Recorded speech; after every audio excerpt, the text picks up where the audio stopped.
it's me and Andy here on Legit MTG. And I'm gonna stop singing because I can't really sing about free shipping on $2 or more orders. Alright, I'm Joshua. Andy's right there. Say hi, Andy. Hey guys. Andy, what are we doing today? We are discussing the Amonkhet Invocations / Masterpieces. Andy, by the way, looks completely disgusted with me. At the end of my song. If you all are familiar with the meme Side-Eyed Chloe, he has that whole "can you not" look on his face.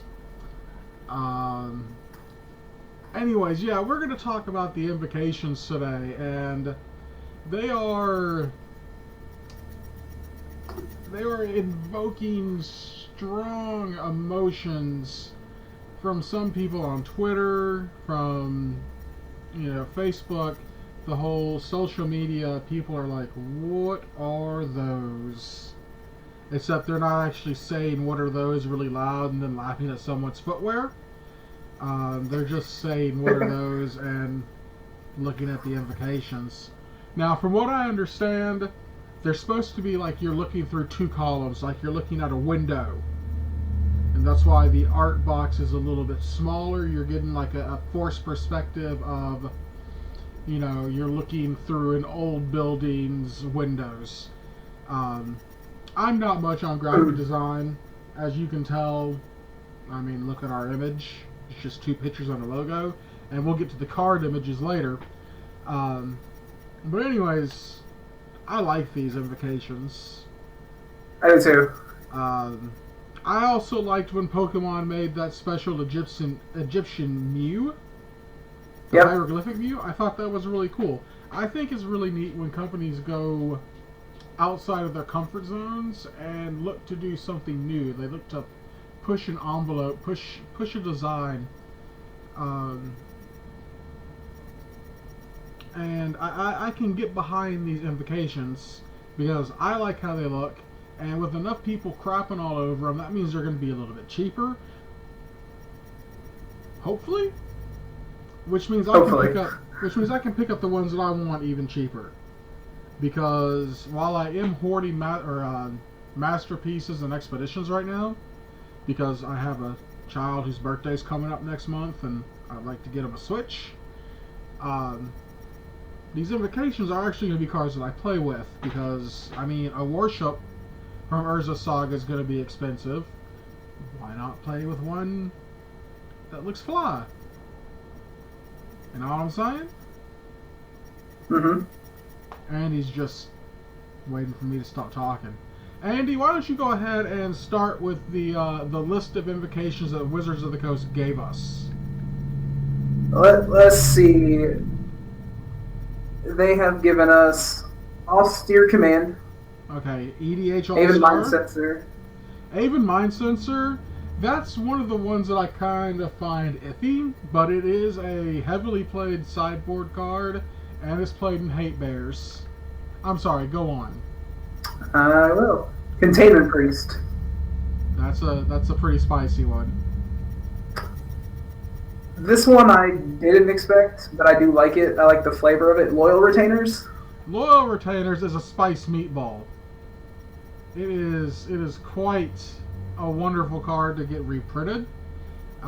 It's one of those cards that was super expensive because it was in Portal 3 Kingdoms.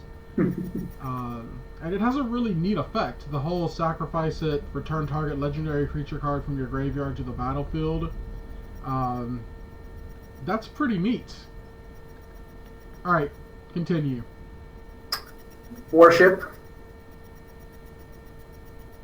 Wrath of God.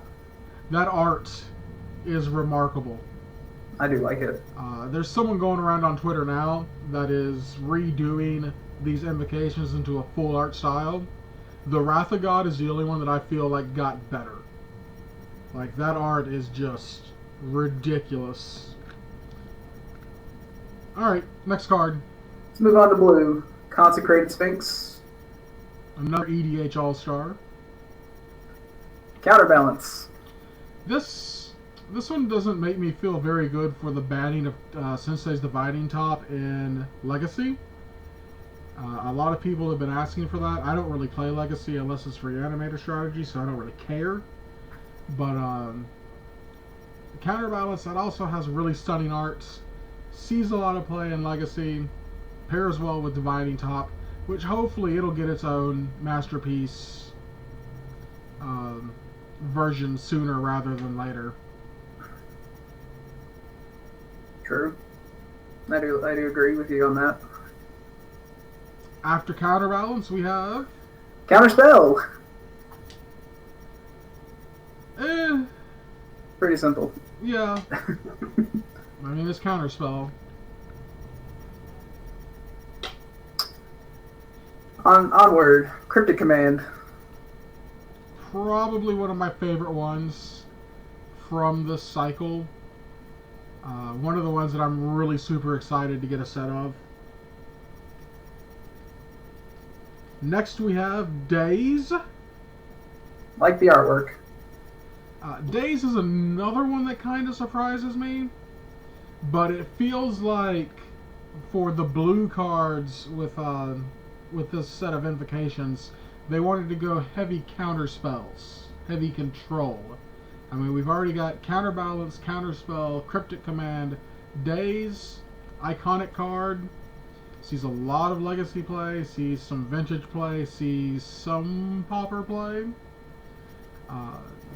But it's a nice card to have. I was thinking maybe something like Force Spike, but again, this is a nice one. Keeping up with the counterspell theme of these invocations, we have Divert, which isn't really a counterspell, but it changes targets. Divert surprises me mainly because it's not misdirection.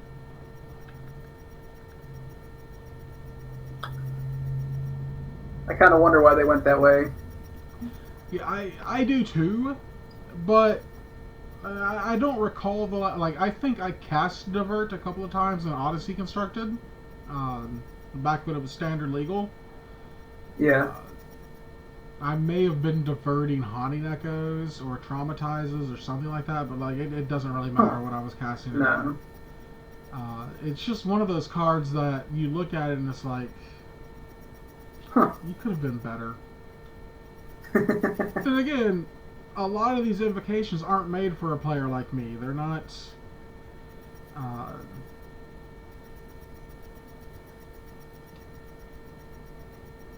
I mean, stuff like Attrition, which we'll get to here shortly. It's just not for me. They're reaching out, going past their spike heavy audience. All right, Andy, let's go past Divert. What's next? Force of Will. Yay! By far the best one. Has some pretty impressive arts. I will not disagree there with you. And then right after it, you wouldn't believe it, another counterspell, Pact of Negation. This is my surprised face. Pact of Negation is another one of those ones that I really want because it's something that I would play in Ad Nauseam. Anyway, the artwork on it is not bad either. It's okay. Let's continue. Let's move on. Spell Pierce. Spell Pierce is fine. Heavy played. Art is incredible. And after Spell Pierce, we have Stifle, which is another one of those cards that is heavily played. So I appreciate the amount of control in these invocations. Moving on to the black cards, though, we have EDH All-Star Attrition. I've never seen that card cast in a constructed game. Have you seen it cast, Andy? No, I've never seen it cast in constructed Magic. I mean, outside of EDH or Commander or whatever you want to call it now, I've seen it cast there plenty of times. This one feels like, hey, EDH players, come on out and buy our packs. Which will happen, I'm sure. It will. We're moving on to the one that I think has the best art overall, and is the wallpaper on today's Magic sites. Dark Ritual. You can see the horns of Nicole Bolas sticking out well from the temple. The horns are kind of framing the sun, and you can see a halo effect going around it. Mm-hmm. It's really neat. Granted, this isn't any... I don't think this is Judge promo Dark Ritual good, but this one's pretty good. I'll buy that. I'll buy that. Alright, Andy. Diabolic Intent. I can't really tell what's going on in this picture, but it is another, I believe, EDH card, because this is another one that I haven't seen cast in a very long time. But this is one of the invocations that's not for me. An invocation that is for me, though, is Entomb. This has the premium deck series printing, the Eternal Masters printing. This one I really like. It's got the sand coming down with the figure sticking up out of the middle of it, as it's, you know, its fate is sealed. That's what I was going to say the same thing. Just the whole feel of a buried alive concept. After Entomb, we have Mind Twist.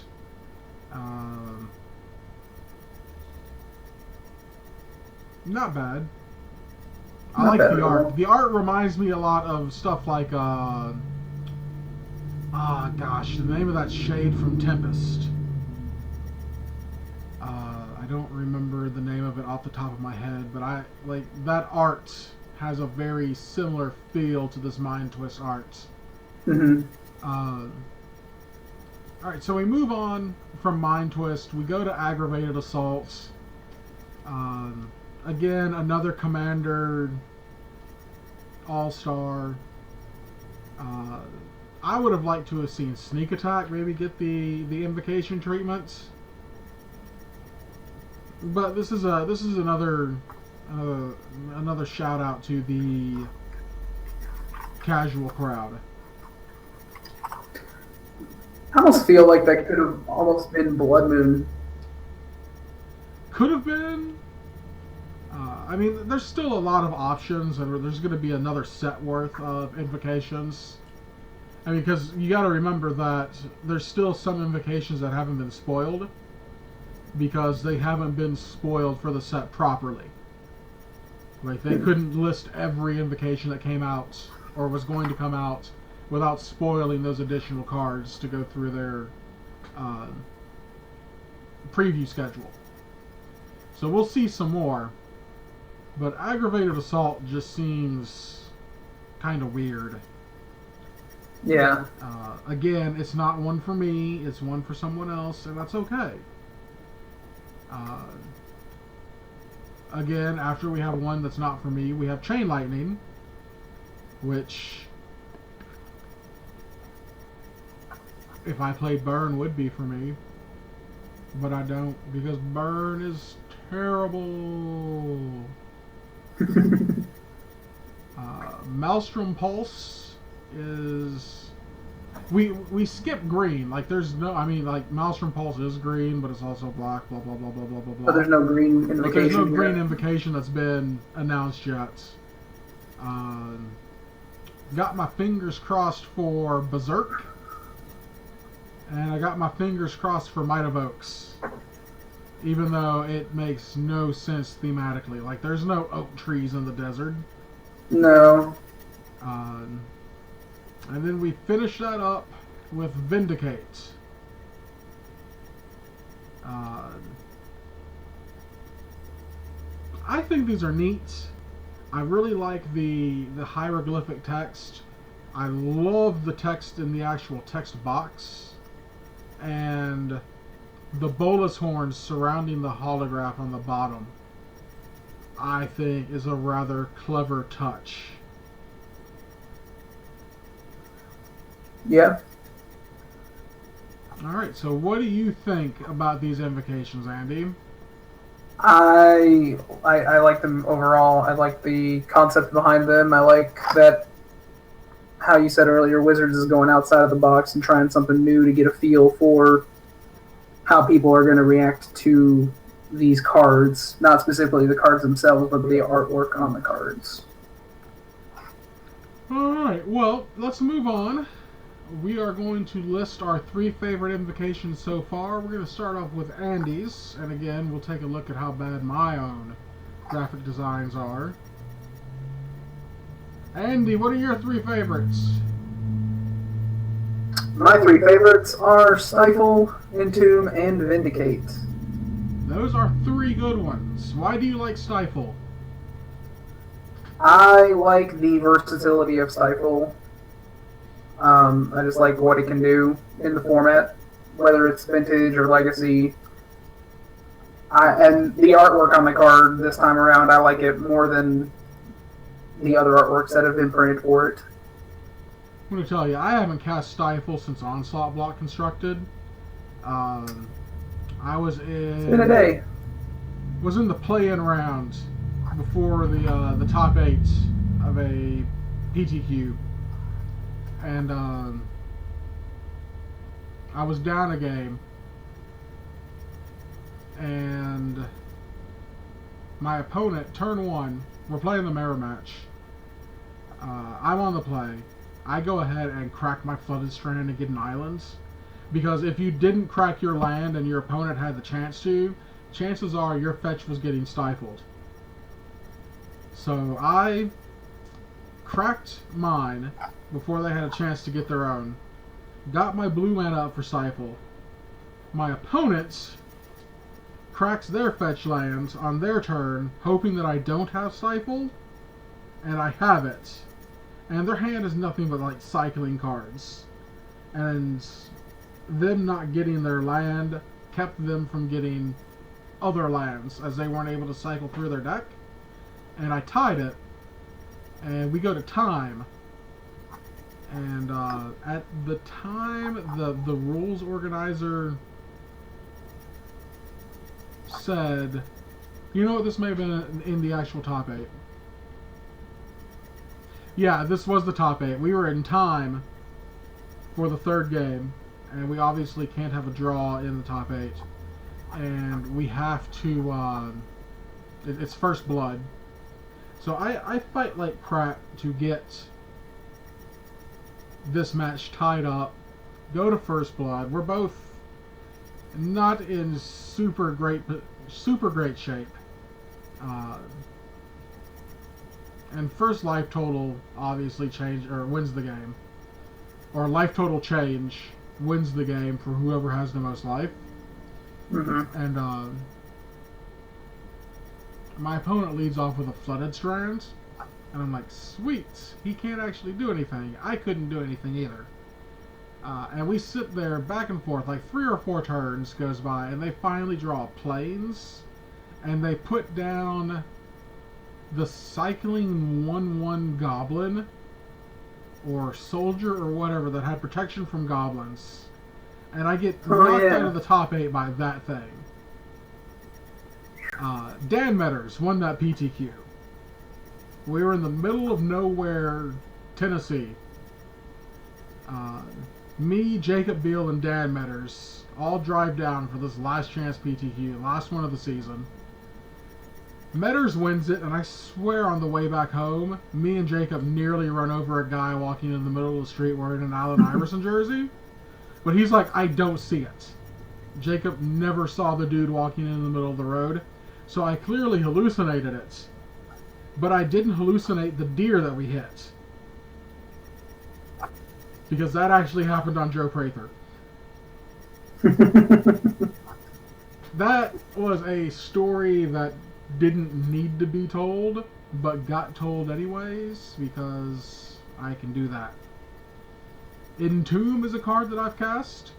I've actually cast that at Grand Prix Atlanta when it was Mirari's Wake standard. All the good players were on Mirari's Wake. I was on Reanimator. I lost to Mirari's Wake because Bob Maurer Jr. is a better Magic player than I am. But that was the only time I actually got paired against it. Vindicate I also cast, but whatever. Andy, do you have any remarkable stories with these cards? Not off the top of my head, no. Well, that's unfortunate. You need to make stories. I need to go back in time and play these cards. You need to experience the magic of Magic. One would say it's magical. Again with the side-eye look. Alright, so these are my three favorite. Let me switch that off real quick. These are my three favorites. I'm going to start off with Worship, then go to Cryptic Command, then go to Force of Will. I like counter spells. I like things that say my opponent can't beat me while I have creatures in play. I don't have any good stories with these, except for Cryptic Commands. Again, another PTQ. I am playing Merfolk. It is the last Lorwyn block PTQ of the season. In Louisville, no less.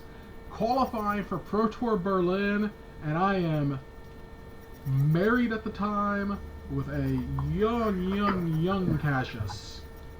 And I really wanted to win this PTQ so me and Stephanie and Cassius could have the excuse to go to Germany. Because it was going to be in a time when I wasn't in school. We would be able to see her family, spend considerable time over there. And I am X-1 through like 7 rounds. And I had dodged fairies all day in the Swiss, which was perfect for Merfolk, because it was not a very good matchup. Like, I wanted to prey upon the 5-color Vivid Land control decks. But anyways, I have 2 Marrow Regeries and a Wake Thrasher in play, and a full grip of Merfolk and a Cryptic Command. And my opponent has a blocker. And I'm thinking to myself, I think I can win this game. The Wake Thrasher had 4 +1/+1 triggers on it from the untap step from the previous attack step. So it was a 5/5. I dropped my hand, untapping my lands to make the Wake Thrasher continue to go up. And then finish that up with a Cryptic Command that draws me a card and taps their creatures. And swinging for the win. And my opponent was just flabbergasted that it happened. Because they also had Cryptic Commands, but had tapped out in their turn because they didn't think I could win. So that's my Cryptic Command story. I don't have a Worship story. I don't have a Force of Will story. And my stories are frequently terrible. So, alright, so I believe the official position of the yet-to-be-titled blogcast here on legitimtg.com is that these invocations are double plus good. Andy, is that your... I will agree with you. They are double plus good. Double plus good. 2 pluses. They're very good. And we appreciate that Wizards of the Coast was willing to stick their neck out for a design like this. That is what we're going to talk about today. Next week, we should be in full swing with Amonkhet spoilers. So next week we will probably be talking spoiled cards, unless Andy can think of something better to talk about. I was going to say cards that have been spoiled and the mechanics of Amonkhet. Well, then there you have it. That's what we'll talk about there next week. Thanks for joining us this week. For Andrew Nelms and LegitimateTG.com, I'm Joshua Clater, wishing you the best Thursday ever.